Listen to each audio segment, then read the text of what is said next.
یک دهه جنگ یا بیشتر از یک دهه جنگ در افغانستان آسیب‌های خیلی جدی و جبران ناپذیری را به پیکر این کشور و خانواده‌های عزیزی که در این کشور زندگی می‌کنند رساند. جنگ پیامدهای بد و شومی برای خانواده‌های افغانستان رقم زد. در افغانستان در شرایط فعلی اکثر خانواده‌ها باید گفت که تحت خط فقر زندگی می‌کنند و حداقل مرفوع کردن نیازهای اولیه از قبیل خوردن و پوشیدن و مکان برای زندگی کردن ندارند. سلام شما را خوش آمدید میگم به برنامه کمک. شبکه جنرال تلویزیون آریانا و صفحه مجازی فیسبوک این شبکه در پی از است که یک تعداد زیاد از خانواده‌های ما را که در افغانستان مخصوصا در پایتخت و در مرکز با مشکلات خیلی جدی و شدید اقتصادی و یعنی تحت خط فقر زندگی را سپری میکنن، میخواهیم که زندگیشون را به تصویر بکشیم تا بتونیم ما از طریق این برنامه برای دردهای از اینا دوایی باشیم و بتونیم ما من حیث انسان و من حیث بشر این خانواده ها را کمک کنیم. خانواده های زیادی هستند، خانواده های زیادی را ما سروی کردیم و از میان از اینا خانواده هایی را انتخاب کردیم که واقعا زندگیشان خیلی با مشکل جدی مواجه است، حتی خطر از دست دادن زندگی را دارند. طفل هایی که در این خانواده ها زندگی میکنن خیلی زندگی رقتباری دارند. ما امروز سراغ یک خانواده ای را گرفتیم، سراغ یک مادری را گرفتیم که هم پدر خانواده است هم مادر خانواده است و سرپرستی 7 طفل به دوش داره و با امکانات خیلی سخت و خیلی بدی زندگی را به پیش میبره. شما هم با ما در این برنامه یعنی در برنامه مساعدت و کمک همراه باشین و اگر توان دارین من حیث بشر و من حیث انسان این خانواده را کمک کنین. ما میریم زندگی این خانواده را یا گوشه از مشکلات این خانواده را به شما به تصویر میکشیم تا شما ببینید که مردمی که در افغانستان و در تحت خط فقر زندگی میکنن چی مشکلات را متحمل میشن و چگونه شب خود به روز تبدیل میکنن. با همه یک جا همراه باشین و میبینیم زندگی این خانواده را.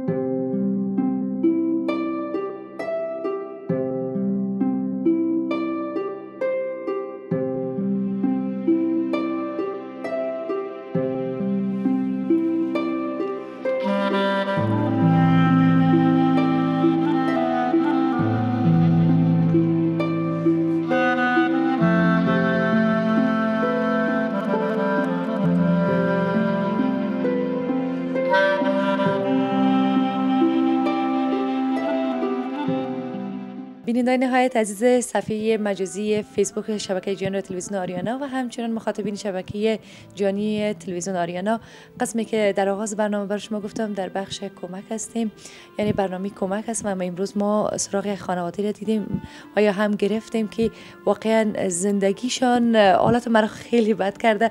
من تا صحبت کردن نمیتونم، وقتی که مشکلاتشون جویا شدم، وقتی که پرسیدم، وقتی که از زندگیشون آگاه شدم.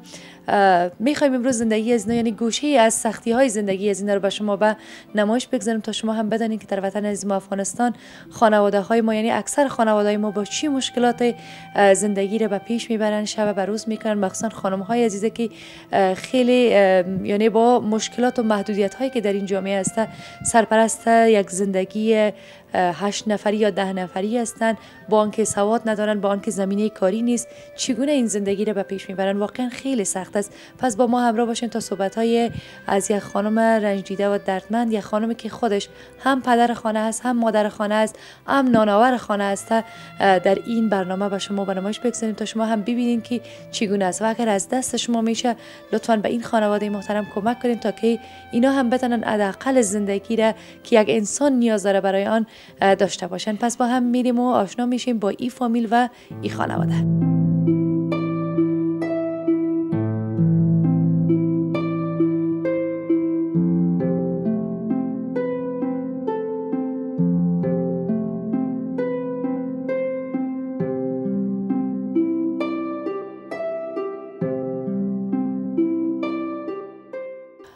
بله، در خانواده‌ای که ما امروز آمدیم و می‌خوایم زندگی از اینا رو به تصویر بکشم، مشکلات شما براتون بازگو کنم. خانواده خانم نجیبه است. خانم نجیبه مادر 8 طفل است، اما فعلا 7 طفل در برنامه امروز آمده. یک طفلشون داستان خیلی تراجیدی داره که واقعا احساسات هر مادری را میتونه صدمه برسانه و برانگیخته کنه. خب دلا برای صحبت ها این موضوع و این داستان هم از ایشان خواست شنیدیم. اول از خودشان میپرسیم راجع به زندگیشان میشن راجع به اینکه شوهرشان کجاست، چی میکنن. شما هم بشنوین این داستان. خانم نجیبه سلام به شما. سلام علیکم. سلام به خودتان و به همکارتان. زنده باشین. بیاین از مشکلات زندگی بگوین. چگونه زندگی را سپری میکنین؟ چند طفل دارین؟ چی میکنین؟ شوهرتان کجاست؟ من یک زندگی خوبی داشتم. شوهرم بود 8 تا یک طفلک در شکم داشتم. دیگه در منطقه ریشخور در سر کو بود. موجه زندگی میکردیم. اولی از خود ما بود. از اینمی تشویش بیکاری بر شوهرم تکلیف اعصاب پیدا شد. بعد از یک تکلیف اعصاب پیدا شد باز دست عمل آزد که چرسی شد. بعد از پودری شد. دیگه خانه ما هم سودا کرد اومدیم. دیگه از خودم ماه نویم بود که شوهرم حسابش گم شد. دیگه پیدایش نکردم. زنده و مردهش گم شد. بعد بسیار دیگه جگرخونی داشتم. مریضم داشتم. همین خودم مریض بودم. درد میخوردم. دیگه وضعیتم خراب بود. باز یک خانم درها از سون خانه می آمدم. امرایم سر خورد. گفت بسیار گریان میکردم. تشویش میکردم. همین شوهرم جستجو میکردم. یکان طرف میگفتم اگر پیداش کنم یا ببینمش. باز یه خانم امرایم گپ زد. یک خانم هزاره بود. گفت چی گپ است؟ چرا این جریان برش قصه کردم؟ گفتم من تو خودم هم درد میخورم. وقتم است. اما شوهرم هم نمیفهمه. کسی هم نیست از مکه دمی وقت مریضی مگر شب باشه یا روز باشه مرا بتونه تا یک شفاخانه برسانه یا یک کمک کنه. بازی خانم گفت که من اولاد ندارم. گفت امیر طفلک تا گفتی برای من بسیار از خودت کده خوب نگاهش میکنم. بر شما یگان سودا میارم. زمستان بود. صندلی هم نمانده بود. محو اونجا هم بخرید بود. باز برای من دیگه یک کمک نمی خرچ خانه را برات میارم. باز یک وقتی که مرا درد گرفت برای زنگ زدم 12 بجه شب بود. آمد که شوهر خود مرا شفاخانه برد. طفلکایم کلش خانه ماندن. میترسیدن هم کس نبود چون پیش شد. اگر روزگار خراب باشه هیچ کس نمیشناسید که زقصید نمیشه. باز آمد برادر آمد بردم. یک مردکی ازاره کی بود. زن هم ازاره بود. باز بردم در شفاخانه چیز بود. یک قسم ازاره بود. یک رقم شفاخانه بود. خب اینجا بردم. طفلک ما بسیار به سختی به دنیا آمد. یک بچگک بود که طفلایم بسیار خرد می بود. اما این بچگکم بسیار هم تو چاقه کلان هم تو بسیار صحیح بود. باز دکتر هم معاینه‌اش کردن. صحتش هم خوب بود. خودش هم این بچگک کلان ما هم صحتش خراب است. خب نیست. و این دخترک مام است. دیگه این دخترکم تکلیف داره. ستون فقراتش دکترها میگن تکلیف داره. تو به صحیح 6 تا خیسته نمیتونن. تو ضعیفک هم است. کم حوصله هم است. دیگه این طفلکم که دکترها معاینه کردن یا دادن هیچ کدام تکلیفی کدام چیز نداشت. اگر بسیار دوام سرش خورده بودم مگم جور تیار بود. وزی طفلکم گرفت. یک 500 نخت هم برم داد. دیگه یکان سودا در خانه ما آورد. یکان چیز به خاطر میزچگیم. باز طفلکم برد. دیگه در یک هفته 2 هفته هیچ نمیفهمیدم. دیگه شیر و میره بسیار یک حالت بد خراب داشتم. چیک میزدم شبا روزا. فریادم کس نمیشنید. طفلکم همیشه در خواب میدیدم. فکرم میامد که نه طفلکم گریان داره. طفلکم مریض است. یا طفلکم تر کرده. اما شب میخستم میدیدم که در جایش نیست. بسیار یک جگرخونی زیادی را کشید. بود از اونم بود که برای خود تکلیف اعصاب پیدا شد. رنج زندگی سونزی بچه که میدیدم. حال فصل خدا پایکاش خوب است. یکی پایین میشد بالا میشد مفتاد. زانوش داغش است. این زانوش که خونی یکی میشد تا که خانه میامد. بود از اومدم ایسا خانه را کرا گرفتم. دیگه بلاکاش سرخیجه کار میکردم. دیگه اینمی هر وقت کار داشته باشه باز میخواه. باز روماتیزم هم دارم. دست پای من درد میگیره. پایای من دستای میپونده. وضعیتم خراب میشه. باز نگه مجبور یعنی شما به خاطر خرج زمستان و به خاطر 500 افغانی و به خاطر هزینه شفاخانه حاضر شدین که طفلتان شفاخانه کس مرد نبود. کسم هیچ کس نبود. دیگه در خانم برام مشکل بود. همیشه برام دکترم میگفت که کم خون هستی ضعیف هستی. بسیار ضعیف هم بودم. تشویش میکردم چون شوهرم نبود. طفلکایم همیشه پدر خدا یاد میکردن. پدرم نمیگی بچه کم تاوال میگم مادر پدرم کجاست میگم بشیم. پدرت رفته در موتر کار میکنم میایه. پدرت میایه این میایه شام که میشه بود بسیار من جگر خون میکنه بود یک پیسه میتم یک چیزا که میته بهش که یک دقیقه چپ میشه به خاطر از این کسی نبود شو مرا دادمش پیش شفاخانه برا پیش دکتر برا دخانی مام چون زمستان بود او اونجا بخرید بود دخانه هیچ چیز نداشتم. از این زندگی چه قسم مهیا میکنی؟ یعنی نان و اوی یا پایتن فقط خودتان کار میکنی؟ کجا کار میکنی؟ دین می بلاکای مکریان 4 بلاکای سرخ نو جور شده دیگه در اینجا بسیار مردمای پیسه دار است. این بلاکای دیگه اشتاک نشناسید در کار سرت تو بار نداشته باشه نمیگیرید. من خودم خانه کراییستم. بود امی زن بیبیاجی از خیری بینه همیشه مرا یک روز باد 2 روز باد 3 روز باد یا همه روزه میتر و بود روزی 2.5 ساعت 1.5 ساعت 2 ساعت برام میده. چی رقم به 1.5 ساعت افغانی یعنی 7 نفر اعضای خانواده طفلایتان 7 هستن همراه خودتان 8 نفر چی قسم میشه زندگی میگذره چگونه است طفلایتان هم کار میکنن یا یکی فقط خودتان کار میکنه؟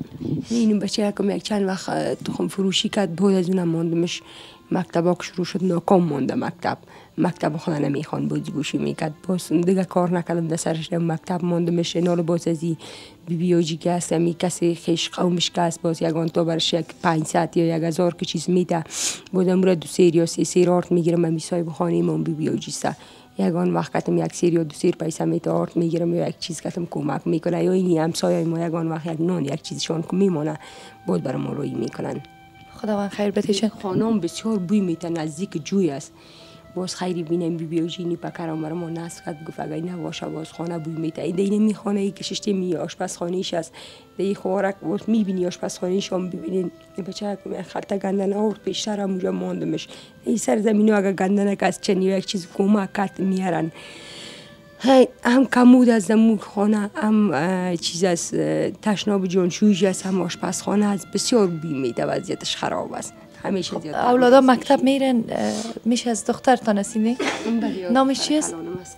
کرشمه جان میشه کمی بگوی از مشکلات چی رقم مکتب میری با زندگی چی قسم سپری میکنی کمی گپ بزن. خب ما دیگه از زندگی که داریم راضی نیستم چندان میخوایم درس بخونم و صنف 12 هستم اما صنفی میرن آمادگی به کنکور میکنن اما چون توانش ندارم نمیتونم بخونم و ما آینده میخوایم انجینری رو بخونم اما توانش ندارم نمیتونم کورس برم یا که فقط این مکتب میرم بس خلاص زندگی بسیار سخت میباشه برام وقتی ببینم دیگه درس میکنم علاقه دارم اما نمیتونم. خب که تو مادرتم کمک میکنی در کار کدام جای در کار میریم روشنی؟ نه خیر نه من فقط امیار نگاه میکنم و درس مکتب میخونم. یعنی چقدر برتی زندگی مشکل است یعنی وقتی که دیگه هم سن و سالایت میبینی مایوس میشی یا ای که امید داری با آینده و میخوای که خودت یک دختری باشی قهرمان باشی و بتونی فامیل و خانواده تا یک وقت دستش بگیری و از حالت بکشی؟ خب البته بعضی وقت میبینم هم سن و سالای من که در کجا هستن من در کجا هستم خب بعضی وقت انسان مایوس میشه اما بازم یک امید برم پیدا میشه میگم شاید بتونم شاید اگر خودم زحمت بکشم بدون می خواندن آمادگی اگر خودم در خانه بخوام شاید بتونم یک چیز شم دست فامیل ما بگیرم اما خب یک امید هست بازم کمه. چی زیاد آزرده میسازید یعنی چی زیاد جگرخون میسازید وقتی که مکتب میری وقتی که بیرون هستی وقتی که دیگه مردم میبینی؟ خب امی که درس خواندن نمیتونم مثل دیگران نمیتونم کورس برم امی که پدرم نیست اما کسایی که پدر دارن بهترین زندگی را دارن اگه پدرم میبود شاید ما در حالت نمی بودیم حالا.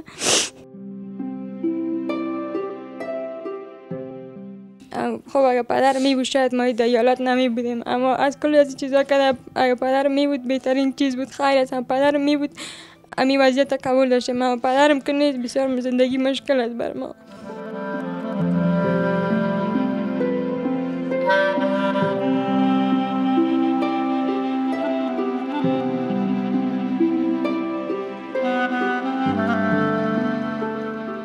خب زندگی از چی آدم بگه بینندای عزیز شما خودتان مشاهده میکنید واقعا من خیلی احساس نحیفم احساس خیلی بد دارم احساس واقعا مرا آزار میده است طفلا رو وقتی که میبینم در اطراف ما وقتی که گریه میکنن من نمیفهم چی بگم یعنی حتی تمام جملاتی که در ذهن ما بود همه جملات فراموش کردیم واقعا سخت است چنین حالتی رو تصور کردن.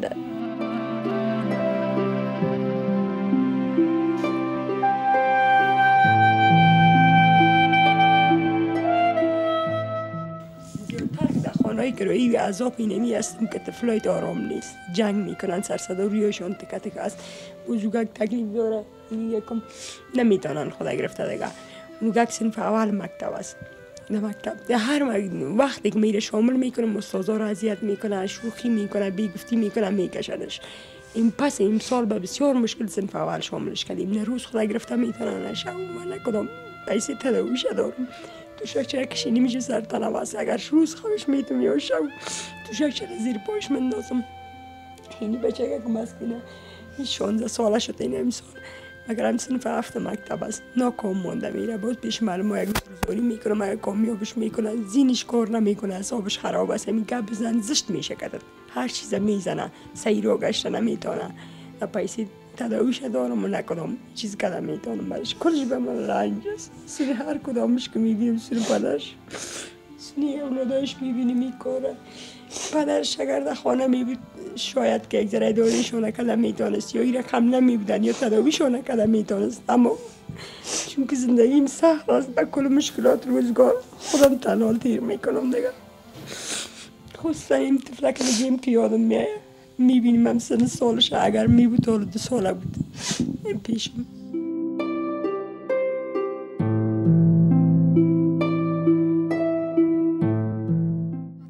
فاطمه جون صنف چند هستی؟ صنف 7 هستم. صنف 10 میشد من ناکام ماند. چرا ناکام ماندی؟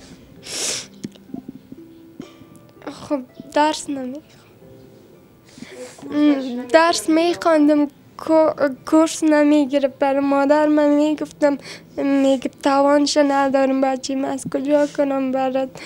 باز مکم سال میبینیم که کورس میرسین فیایم دیگر خون میشم که من چرا کورس نمیرم. با مادر من که میگه، مادر میگه توانش ندارم، از کجا کنم که بر کورس بگیرم.